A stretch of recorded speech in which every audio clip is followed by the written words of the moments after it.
This series has turned. You'll notice there aren't a ton of notes, and the reason for that is simple. There really wasn't much to say with this game after the first period.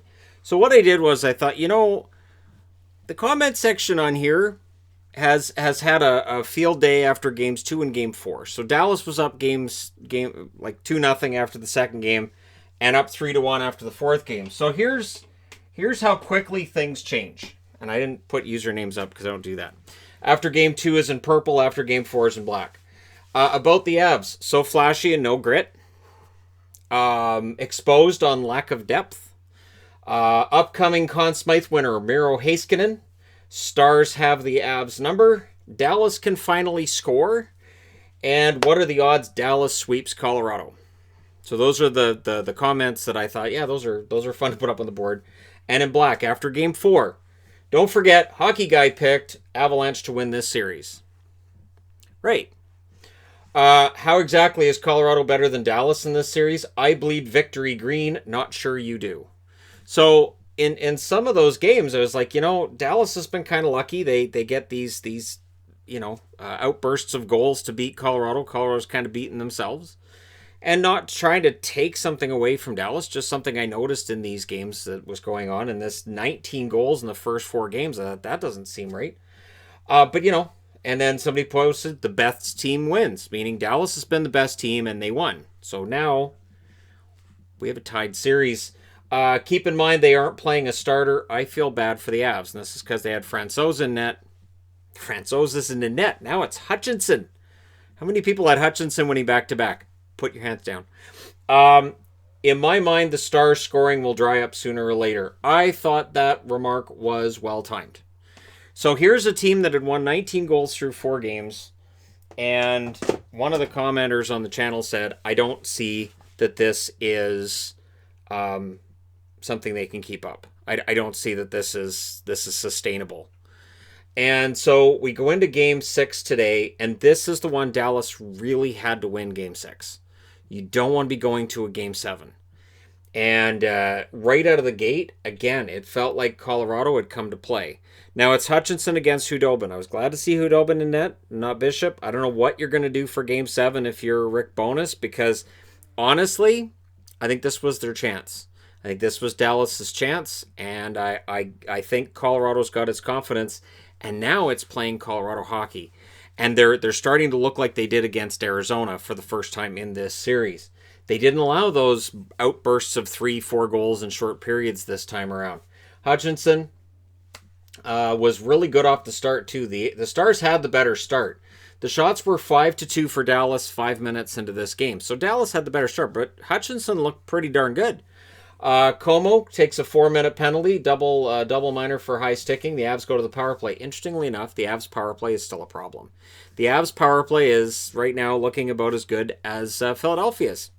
And yet, here we are. They're scoring goals. Alexiak was then guilty of a hold after they only had 3 shots on the 4-minute power play. Alexiak puts Colorado right back on the power play. And Foxa then cleared a sure power play goal.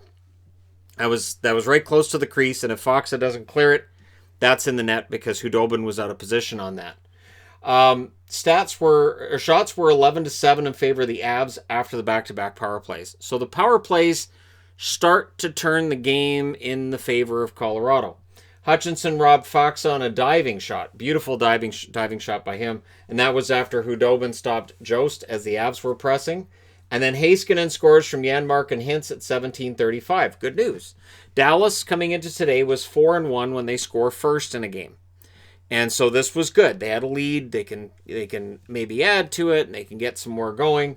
It tipped off Hutchinson's glove. It was not a good goal either. So I wrote "eep" after that one.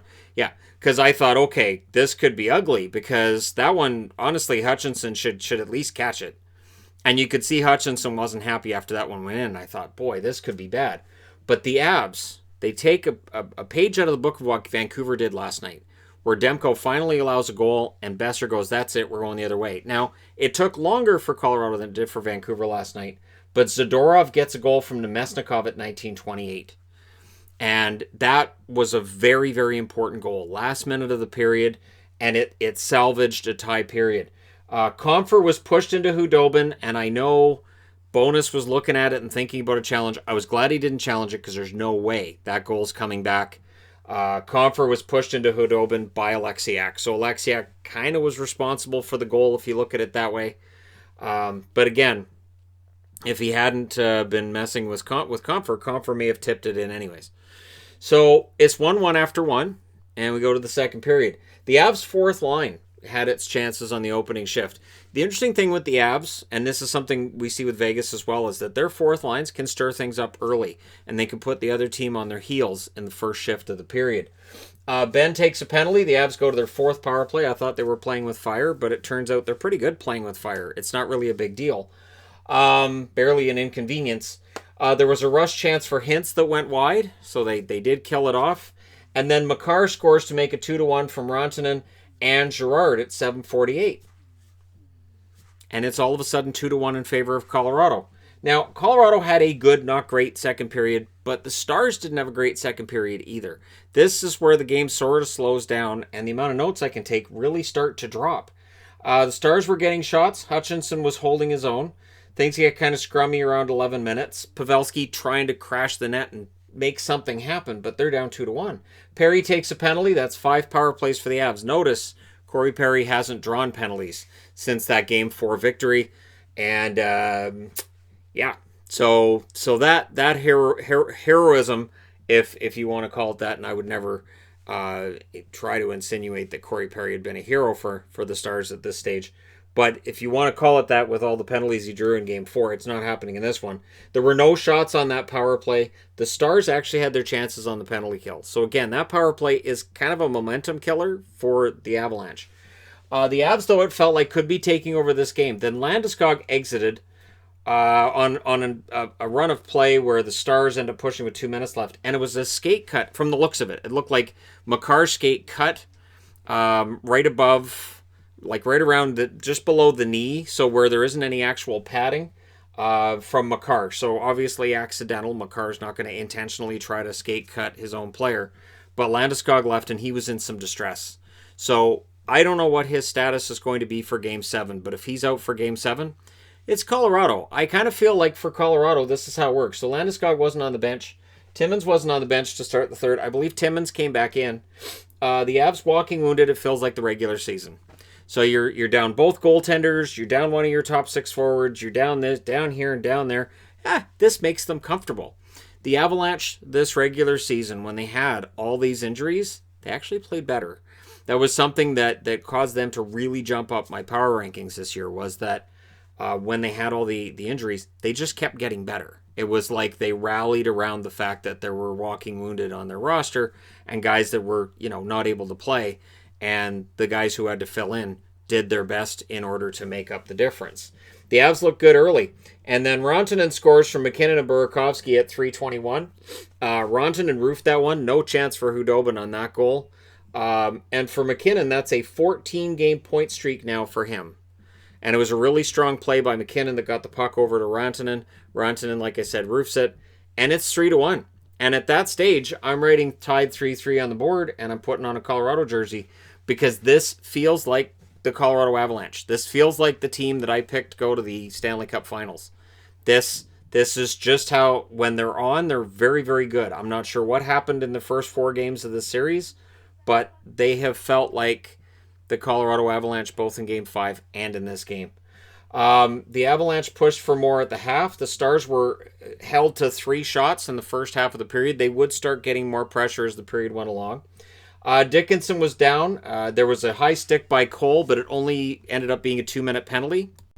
So I was kind of surprised it wasn't a 4, but they only gave him 2. The shots were 6-3 for Dallas, 15 minutes in, so with 5 minutes left. Dallas was getting some shots, but 6 shots in 15 minutes isn't the kind of pressure you want to put on Hutchinson in this.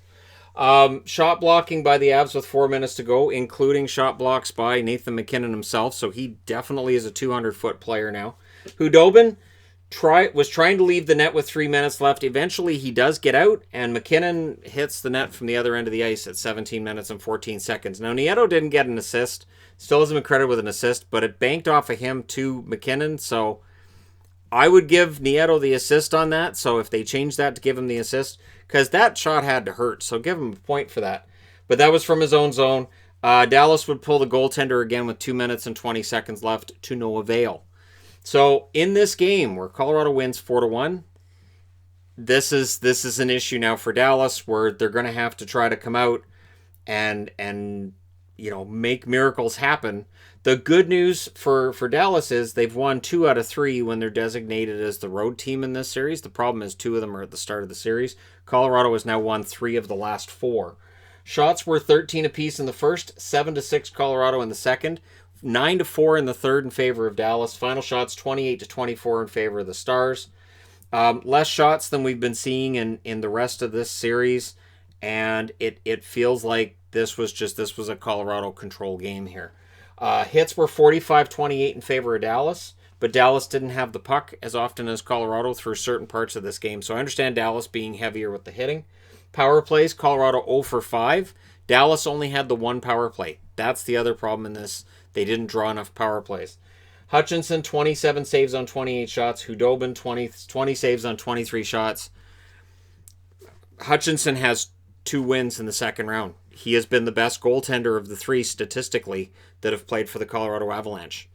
Welcome to 2020 where anything's possible, and the Avs are 1 game away from a 3-1 series comeback against Dallas. This is why when everybody was basically throwing dirt on the Avs after Game 2 and after Game 4, I didn't do that. And, I mean, as surprised as I was to see Dallas scoring 19 goals in the first 4 games, they've now scored 4 goals in the last 2, and it is trending in the wrong direction. And this is that feast or famine that Dallas was providing to Stars fans most of the year. And we'll see whether or not Colorado can hold them off for Game 7. Because if Hutchinson, and I mean, honestly, let's just say Francouz is good to go in the next game. You don't play him, right? You go with Hutchinson. Francouz on the losing end here, wins here, but allowed 4 goals and 37 shots. And losing end here. So Hutchinson didn't allow a goal on the 3 shots here. Saves 31 of 34 here, and saves 27 out of 28 here. He's been the best goalie of the 3. Welcome to 2020, like I said. All right. Let me know what you guys think in the comment section below regarding this bizarro series that's been truly unpredictable, but now we're going to a Game 7, and usually the best teams win Game 7s. Don't forget to hit like and subscribe if you're browsing your way through. You just happened upon this video, and when I said the best teams win Game 7s, that's a Kevin Stevens throwback to 1993 because I'm really old. Thanks again for all your support. I will talk to you again soon.